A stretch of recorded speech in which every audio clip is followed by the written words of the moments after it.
আসসালামু আলাইকুম। বিলাস খামারের পক্ষ থেকে সবাইকে জানাই আন্তরিক শুভেচ্ছা অভিনন্দন। আশা করি সবাই ভালো আছেন। আলহামদুলিল্লাহ আমি ভালো আছি।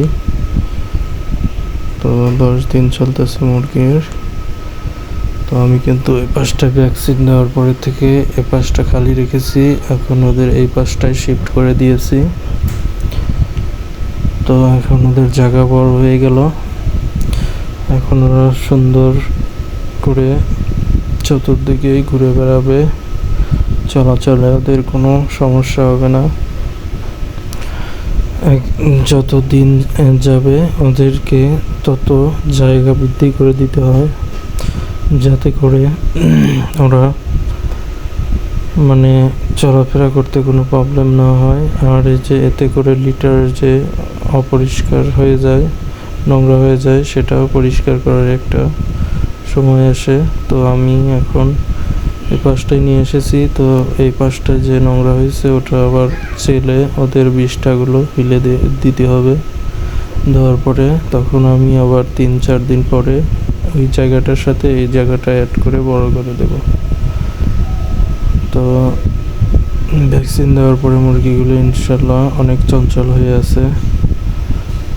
যদিও ভ্যাকসিন দিলে ওদের প্রথমে একটু ঝিমানি ভাব থাকে, পরবর্তীতে ধীরে ধীরে কেটে যায়, তখন ওরা চাঙ্গা হয়ে যায় আর কি। তো ওদেরকে আমি খাবারের পাত্রগুলো উঁচু করে দিয়েছি, আর পানির পাত্রগুলি আমি একটা পাত্র দিয়েছি ইটের উপর, আর বাকিগুলো আমি দিয়েছি একটা প্লেট দিয়ে তার উপরে, যাতে উচ্চতাটা বেশি না হয়। বেশি উচ্চতা হলে ওরা এখনই পানি খেতে সমস্যা হবে, যাতে করে একটু পরে ওদেরকে 2-1 দিন পরে ওদেরকে পানির পাত্রগুলো ইটের পর দেওয়াটাই উত্তম। এখন দেওয়াটা ঠিক হবে না, এখন দিলে অনেক বাচ্চা আছে ছোট, যারা পানি খেতে সমস্যা হবে। তো আমি একটা পাত্র দিয়েছি যাতে ওদের খাওয়া অভ্যেস হয়। তো ভিডিও আজ বড় না করি, একটু কই। সবাই ভালো থাকবেন। আসসালামু আলাইকুম।